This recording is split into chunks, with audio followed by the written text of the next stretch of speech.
cancer, atau mungkin berakibat lain yang itu merugikan. Makanya sudah ribut begini, PP POM itu mesti punya taring. Jangan tidak langsung melakukan eksekusi. Saya pernah mendampingi salah satu pemilik kecantikan di Bandung. Itu didatangi BP POM, kemudian di BAP saya dampingi. Mereka punya fungsi. Tapi kita kan khawatir, jangan-jangan besok ada dugaan misalnya ya, saya nggak menuduh, Om kali Kom. Jadi ini kalau ini sudah jadi viral, kita jangan bangga melihat perseteruan Sela Saukia, dia grupnya dengan ini, kemudian Oki grupnya ini, Doktip grupnya ini. Lah yang punya grup ini semuanya menjual krim, bos, menjual produk kecantikan, bos. Dan pertanyaannya, kalau ini menimbulkan penyakit buat pemakai, siapa yang mau bertanggung jawab? Sesama dokter saling hujat. Aku tanya kamu, gimana menurut kamu itu? Coba, kamu wartawan, ada 10 sekarang berantem. Berita kamu tuh nggak benar. Oh iya, kamu juga nggak benar. Loh, kalau gitu yang benarnya mana? Iya dong.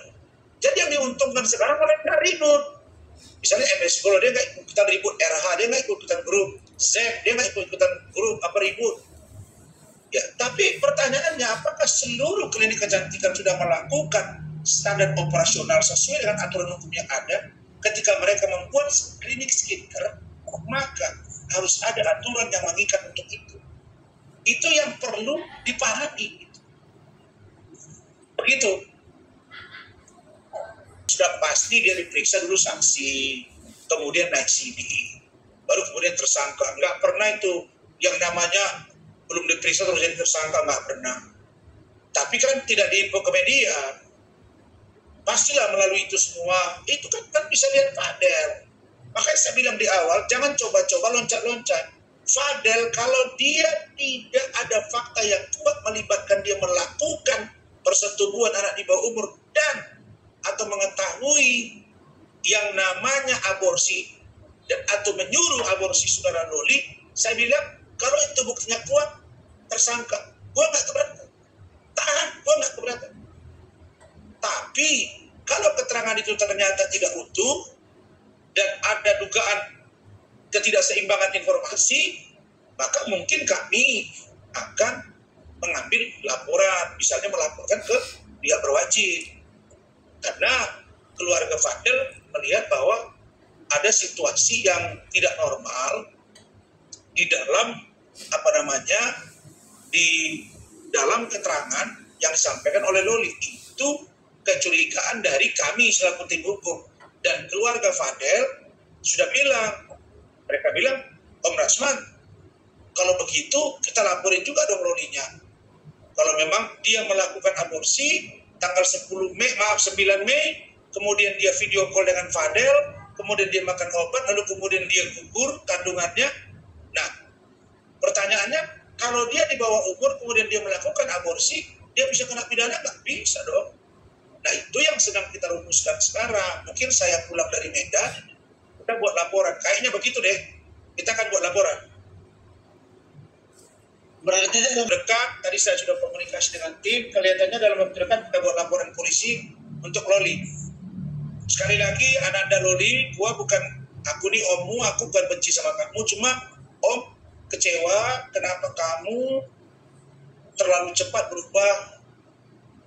Karena kemarin kamu cerita sama om bahwa kamu tuh benci banget sama Nikmir, jangankan sebut nama kamu nggak sebut, jangankan kamu sebut mama atau Ami, sebut nama aja kamu benci. Tiba-tiba kamu berubah kan. Saya tidak pernah membenar perilaku yang melanggar hukum oleh Fadel. Itu titik. Sampai di situ titik, nggak ada koma-koma. Tapi saya juga tidak membenarkan kalau ada keterangan yang direkayasa. Nah, pasca tersangkanya saudara Nikita Mirzani dan atau nanti kalau ternyata dia ditahan setelah dia diperiksa tanggal 3 Maret, karena infonya begitu tadi saya lihat dikirim teman-teman. Jadi saya berharap supaya Ananda Loli yang dekat di kata-kata Om Loli, tolong kamu berkata jujur.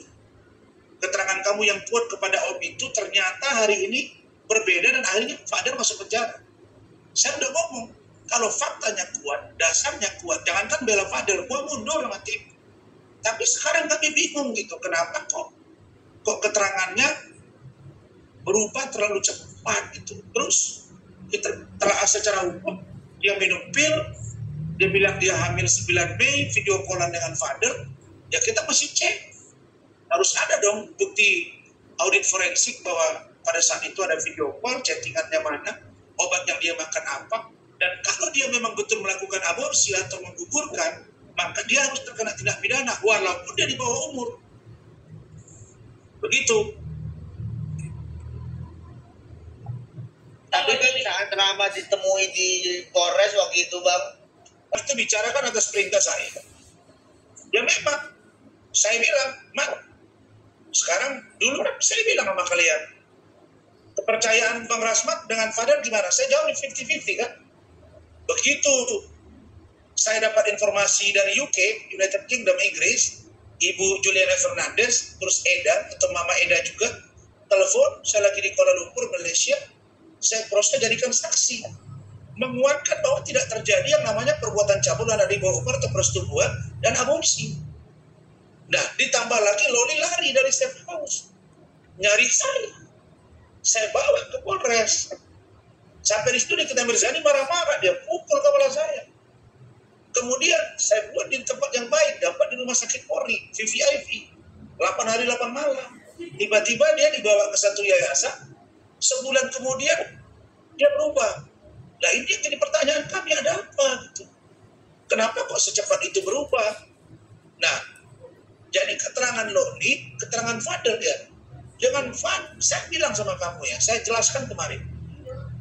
Ketika penyidik akan menetapkan dia tersangka setelah gelar, itu orang tuh ragu. Maksudnya ragu itu mereka duduk di sudut, aku di depan ini, dia, aku lihat orang ini kok dia mungkin. Mereka segan ya ngomong ke saya atau apa, takut saya marah. Saya datangi, kalian kenapa kumpul-kumpul di sini? Bukanin, ngomongin aja. Kalau kalian sudah gelar dan dia tersangka, kasih tahu gua, jangan diam aja. Ini nunggu-nunggu di sini lama-lama. Ini sudah malam, saya bilang. Dan kalau memang mau ditahan, bilang ke saya. Dan saya ngomong sama Fadel sama keluarganya, itu bapaknya nunggu di luar. Begitu. Oh, maaf, iya benar Bang, sudah gelar kan. Ya udah, saya panggil Fadel, sini. Fadel, panggil bapaknya, panggil kakaknya, ada Rahmat semua. Saya bilang, sini kamu. Fadel, gua tanya, kamu serius? Jangan bohong. Ya Om, kamu benar tidak melakukan persetubuhan 10 kali. Pengakuan Loli loh. Oh, gak ada Om. Sumpah Om. Enggak, aku mau tanya. Benar gak? Enggak Om. Benar kamu tidak melakukan? Tidak. Kamu siap. Terus benar tidak kamu menyuruh dia untuk aborsi tanggal 9 Mei 2024. Dia masuk Maret ya. Loli itu datang dari UK 3 Maret 2024. Nah, Maret, April, Mei. Ya, 3 Maret, kemudian 3 April, setengah bulan. 3 Mei, ya, kemudian Maret, April, Mei. Berarti 2 bulan. 9 Mei, dia hamil. Hamil, kalau dilihat dari kedatangan dia, 3 Maret. Katakanlah 3 Maret itu, mohon maaf ini, diduga mereka melakukan hubungan badan. Berarti Maret. 3 Maret, kemudian 3 April. Harusnya dia nggak menstruasi lagi 3 Maret itu, 3 April. 3 April 3 mens, berarti tidak lagi mens, artinya dia sudah hamil. Nah, kalau kita hitung 9 Mei, maka 2 bulan. Paling kuat dia 2 bulan. Hamil. Kalau 2 bulan, nggak mungkin kelihatan perutnya gitu. Jadi kalau kita kaitkan dengan postingan Instagram yang menggambarkan Loli seolah-olah perutnya membesar, kemudian mengecil, kan itu yang disampaikan oleh NM kan dengan Ismail, dengan Siolo juga. Nah, jadi ini keterangannya itu menggambarkan bahwa seolah-olah perutnya sudah besar. Lah, anak saya dokter. Saya tanya, gimana? Nggak mungkin, dan anak saya 8. Mana ada sih orang 2 bulan perutnya gede? Nggak ada. Nggak ada. Walaupun perempuan itu kurus, kecil, itu nggak ada. Nah, setahu saya begitu. Kalau dia hamil 5 bulan, 4 bulan lah, paling tidak itu baru kelihatan. Tapi kalau 2 bulan, saya pastikan itu masih darah. Jadi kalau itu dia mengatakan hamil ada kelihatan membesar itu nggak mungkin. Sebentar, nggak mungkin.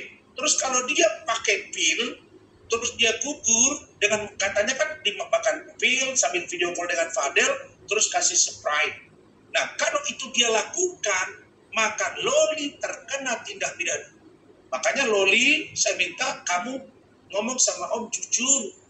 Karena saya nggak bisa tahan kalau keluarga Fadel minta laporin dia, harus dukung dong laporan. Kan kasihan. Nanti Fadel di penjara, NM di penjara, nanti Loli juga di penjara kan. Terus kalian dapat apa? Dari awal aku udah ngomong, udah NM kamu setujui aja, jodohin mereka nikahin. Dari dulu aku ngomong begitu. Sekarang lihat tuh, muncul masalah di mana-mana kan. Kasihan kan? Itu yang saya jaga gitu loh.